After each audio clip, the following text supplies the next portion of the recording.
what we gotta watch, what we gotta watch. Paul Match What we gotta TV. watch, what we gotta watch, what we gotta watch. Paul Match What we gotta TV. watch, what we gotta watch, what we gotta watch.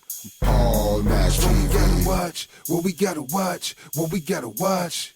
Paul Match What we TV. gotta watch, what we gotta watch. Yeah, buddy, that's right. Get Paul exposure Match right TV. now. Holler at the homie Paul Mash, man, for Paul Mash TV. Hit up Paul Mash TV across all social media sites, alright? Gotta watch, what we gotta watch. Who we got next? Got next. Got next. Got next. Got next. Well, hello everybody. It's Paul Mash TV time once again. We're glad that you could join us. Got a great interview coming up for you in a couple moments, but before we get into that, don't forget to subscribe and hit the bell. You always get the latest interviews whenever they're available. And feel free to leave us a comment, and one of those comments obviously are going to have links to Paul Mash TV t-shirts and caps, so I know you want to take advantage of that. And we have email as well, paulmashtv, all one word, at gmail.com. And you can use it if you're a fan or if you're a band or solo artist wanting to be on the show. Love to hear from you. And don't forget to like our page on Facebook, facebook.com/PaulMashTV. You can also send me an inbox there, and you can also post on things you see there, and we love to hear from you there. And don't forget, every Wednesday at 6 p.m. Central on Roku channel Smile World TV, you'll see one of our episodes there. And we also have an official web address, and we'll be giving you that address as well as all the other things recapped on the closing credits at the end of the show. So stay tuned for that. In just a moment, we'll have from Elkhart, Kansas, Mark Espinoza, another awesome, talented artist, and I think you're going to agree. And we'll get to that in just a minute, but here's another quick word from Click Jam. Don't go away.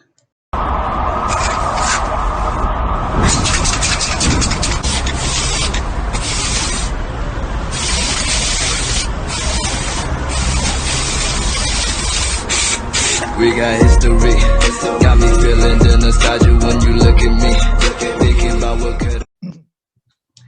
Okay, we're here with the interview time again, and with us from Elkhart, Kansas, we have Mark Espinoza. Thanks for joining us, Mark. Oh man, thanks for having me. I appreciate it. Yeah, no problem. We're glad to have you here today.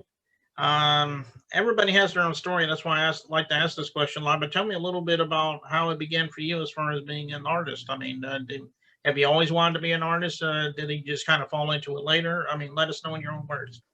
You know, man, I started singing when I was real young, not professionally or anything. Just my microphone was whatever I could hold and sing. And the funny part is, I didn't start off really messing with country music. My parents always listened to that stuff, but it was like Michael Jackson and Stevie Wonder. Those type of guys are a lot of the influence for me when I was growing up. I didn't really start singing until I was about 17 years old. Ended up getting picked for a play in high school, and Mrs. Turlington, my drama teacher, she seen something in me there, and from there on out, that's when I decided to start singing. So I've only been singing for about 17 years, really, and just going back to my roots, I'm just in love with country music, everything about it. Not so much a lot of the newer country music. I'm more of a traditional. I like a lot of the older stuff, a lot of the 90s and 80s country, but that's pretty much where it started for me. I've always had a passion for music, but I really didn't start singing or anything until I was about 17. And then from there on out, I just kind of fell in love with it. Okay, well, yeah, that's a pretty good story, I think. And you mentioned earlier, you said Michael Jackson and who else was an influence? Stevie Wonder's another one. That's just some of the stuff I can remember when I was little listening to. Of course, my parents always listened to George Jones and Conway Twitty, Merle Haggard, and all those. But when I was little, I think me along with plenty of other little fellows wanted to do the moonwalk, and that's all we wanted to do. But Yeah, I remember those days. But yeah, Michael Jackson is a pretty good influence. And like you said, of course, George Jones and all those, they were pretty good too. I mean, it's and I've said this many times on the program. I guess it's the legends that really stand out anyway. Yes, sir. So why don't we talk about some ways we can find out about your music? I mean, I'm sure it's all streaming, but if you have physical copies too, you can let us know. But let us know. Yeah, so right now I'm working on a couple singles. I do have one out right now that should be coming to Spotify here pretty soon. It's called Look Into Your Eyes. I'm working on another one. Of course, I just got hooked up with Nacy Howard. She's been fantastic in helping me get a lot of my music out there. I wrote this song about 7 years ago. I wrote it for my wife. I've been married for about 17 years now, and so I just re-recorded it, changed a couple lyrics. But right now, you can find me streaming on YouTube for sure. I do have a Facebook channel that I run along with a few other my really close friends. It's called Dixieland Delight Entertainment and Music. I go live there quite often. So there's quite a few things coming. Just trying to get everything registered through where I need to get it registered to, so I can make sure it's all on the copyright side. But for right now, you can find me on YouTube, which just search for me on there. You can usually find me. Okay. All right. Well, everybody look up Mark Espinoza. I'm sure he'd love you for that, and I'm sure we all would. And speaking again of your music, I guess in just a moment or so, we're going to be playing one of your music videos. Can you tell us the title of it, and is it self-explanatory, or is there a real story behind it? Well, there's not really a story behind it.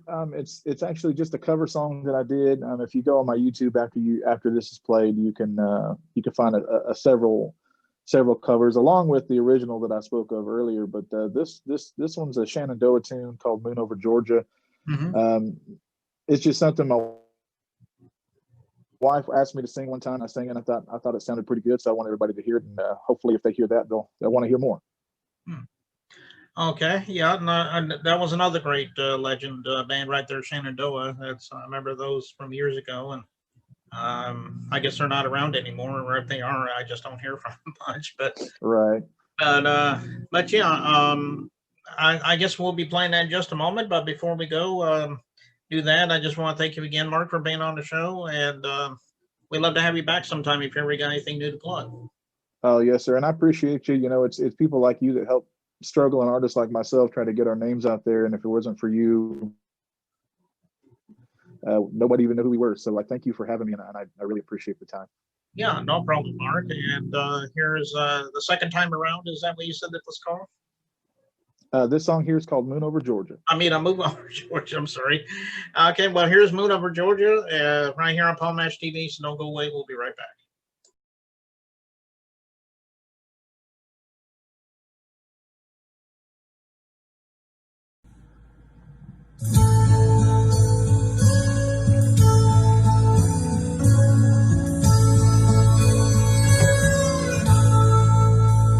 He owns a big interstate just south of Savannah, and a high-rise hotel in downtown Atlanta, and half the state of Georgia to his name. He's set for life at his colonial manor. He laid the world at her feet on a silver platter, but all I had to offer her was the moon. And she took the moon over Georgia. She'd rather have a million stars in the sky than a gold mine. She took the moon over Georgia. When it came down to his world of mine, she took the moon over Georgia.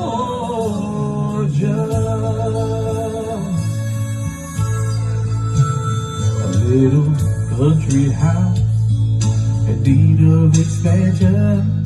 It's a far cry from its South Georgia mansion, but we've got our own paradise.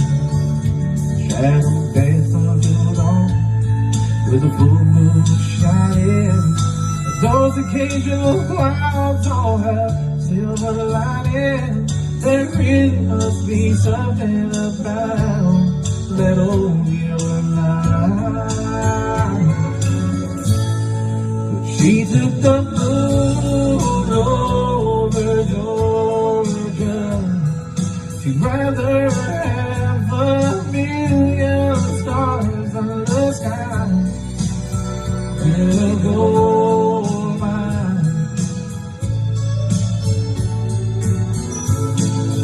She took the moon over Georgia and came down this world of mine. She took the moon over Georgia.